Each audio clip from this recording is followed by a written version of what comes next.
G'day, welcome to Mark and Sam After Work. Well, that was a big title, isn't it? First, last, every man, woman and child. What I'm talking about, listen, there's all sorts of different perceptions to go with what caliber is the best, what cartridge is the best, what's if you only had one gun, all that sort of stuff. I'm not trying to say any of those things particularly, but I would say that in every man, woman and child, yes, I am a bit of a believer that if every man, woman and child had some firearm experience, had learned some of the disciplines, some of the respect to go with it, I think our world would be in a better place.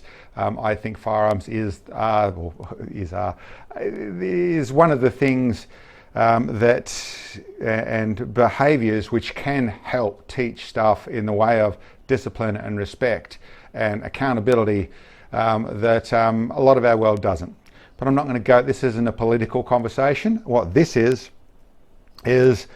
about the 22 long rifle.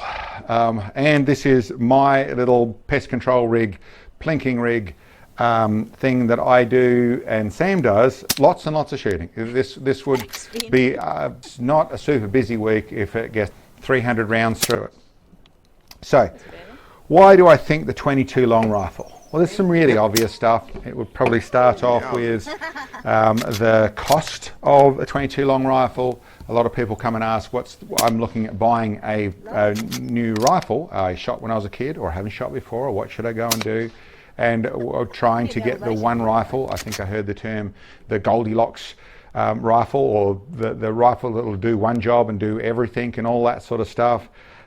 Listen, there's no such thing, but the closest thing to that is the 22 long rifle.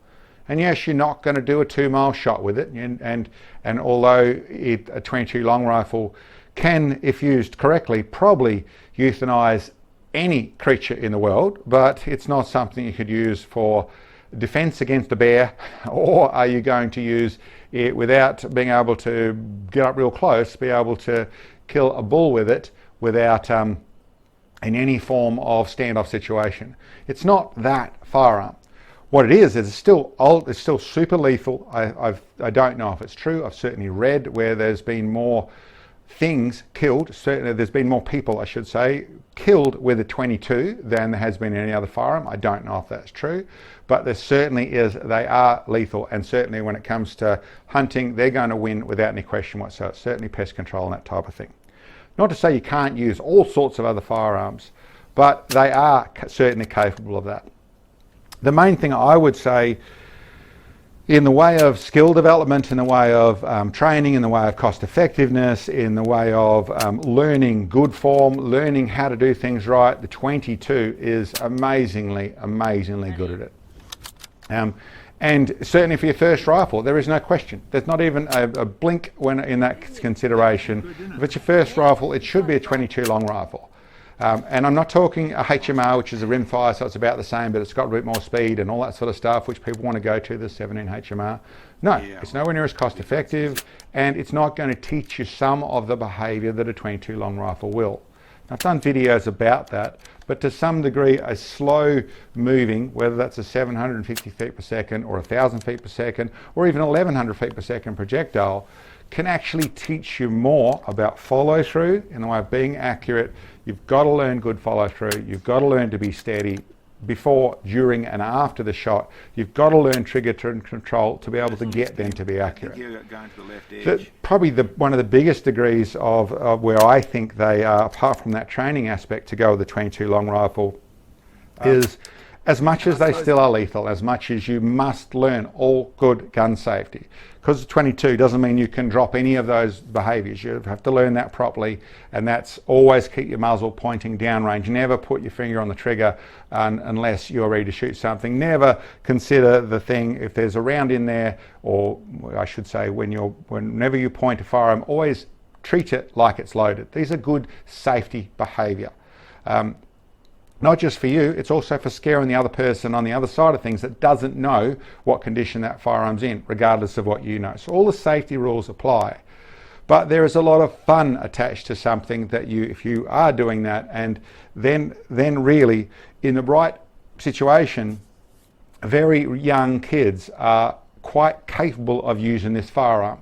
and using it safely and using it to build skill, build discipline, build the things, like I said, consequences, understanding the effect of your actions, all those sort of things are something that a firearm really can teach. And that good discipline around that type of thing is good for young minds as well. It's good for all old minds also. But certainly what I would say, and all those things, there's a lot more conversation I can go into it, is that for your first rifle, for a rifle you should always have, in my opinion. There's no logical reason not to have a 22.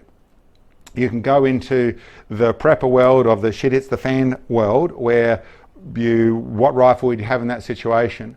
Well, the one that you could keep the most ammo for, the one that could do the job most effectively, and I'm not talking defense against World War III, but I am talking about if you wanted something that you can keep for a long time, then apart from the lack of ability to reload, so you would need to have well, that's not completely impossible, but you'd need to have the ammunition. But for a survival tool, probably the best firearm there is. But I suppose what I really would come back to, and the real reason that we use them and that we think the 22 is just awesome, is that as much as you see us do a lot of me, particularly, certainly in the long range side of things, in the ELR side of things, it's largely me behind the rifle. That works best. We do our jobs best. The way we perform as well as we do is because Sam is the best at spotting and I'm the best at the ELR, which is different to normal target shooting. That's why we do that. But what you'd have to consider is that Sam is behind this and a couple of other 22s for 200 or 300 rounds every week also. When we do the other stuff in the shorter range side of things, then you get to see more of Sam shooting.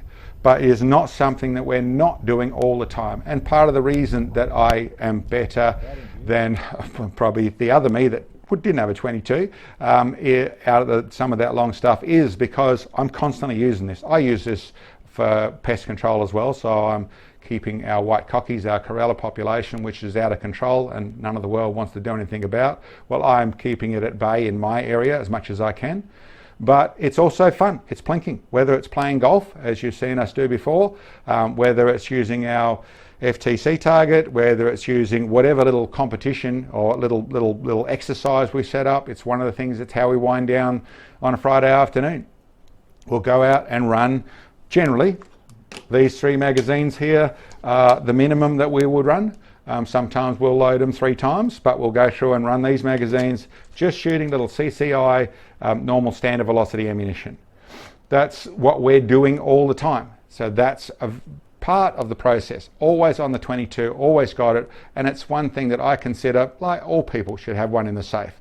Use all the disciplines, use all the safety, use all the logic to go with it. But it's a great skill builder. It's great fun to have with the whole family and works really, really nicely. Well, it certainly does in our house. Last bit I go into with the 22 is actually how flexible they are. I spoke about, I largely use this for plinking and I use what I can get. What have we got? This stuff here, it's just some hollow point in standard velocity. So that's what I generally tend to be using. But the 22 in the loaded stuff you can get goes right back down to, I think this is some of the stuff here, this is the 710 feet per second, so quiet ammo for plinking in more built up areas where you're not allowed to use suppressors or that sort of stuff, so keep it down there. It takes even more good behavior on the trigger because it's moving so slow, but really good for kids and things shooting 25 yards, that type of thing, really good ammo for that sort of stuff. Your standard velocity, which you're going to find used in most handguns, but it also is very good for target stuff. And there's obviously the good, which is subsonic, so it's just under the sound barrier sort of speed in that 1030, 1050 sort of speed, but there's good target stuff in there as well with your Lapua and your Center X and all those sort of bits and pieces. And then there's the normal, which is the supersonic stuff, which is the 1250, which is a lot of hunting stuff, so your hollow points and things like that for going to there. And then there's some of the stingers and things that's running really fast in light grain projectiles. The other stuff I use, I use the Velociter. Also now there's this new Browning ammo, which is coming up into the 1450 with a 40 grain projectile. So really good for the longer range stuff in the way of that sort of plinking, but also a lot of power for using it for larger game in at moderate distances. So for flexibility, for training, for skill building, for team building, for fun, for really, very much like I said, the cost-effective side of things. I think they're a firearm that we all should have, we all should be skilled at using, and I can see no negatives to that side of things at all. Anyway, what am I saying? As I said before, get a 22. And if it's your first firearm, get a 22. The other little detail I said, cost-effective to use, they're also pretty cheap. So having a 22 in the safe and then going to get that 6.5 Creedmoor or that 308 or that 6.5 PRC or all the other things that a lot of the world will tell you the best firearm and the only firearm and whatever. And there's lots of logic to those ideas as well, but having one of these also, and probably having one of these first and having one of these other than, I see a huge amount of logic to. Last touch on their brands. Listen, really doesn't matter. You know, do your reviews and that sort of stuff. But listen, if you've got access to one, use that one. If there's one at a good price in the local gun shop, use that one. Yes, you can buy it. You spend a lot more money and go down that rabbit hole. But to the largest degree, you can have a really cheap 22 that still, with the right behaviors, will shoot very well and do all of that skill building and all of that fun and all of that team build, all that sort of stuff will happen without too much fuss on the 22. Anyway, guys, that's enough of me going on about that. There's another 8 different angles I can probably go with. My ultimate comment to the photo, yes, the last, the best, the first firearm that I would go with for everyone to have, every man, woman and child, a 22 long rifle. Anyway guys, hope you enjoyed the video. Catch you next time.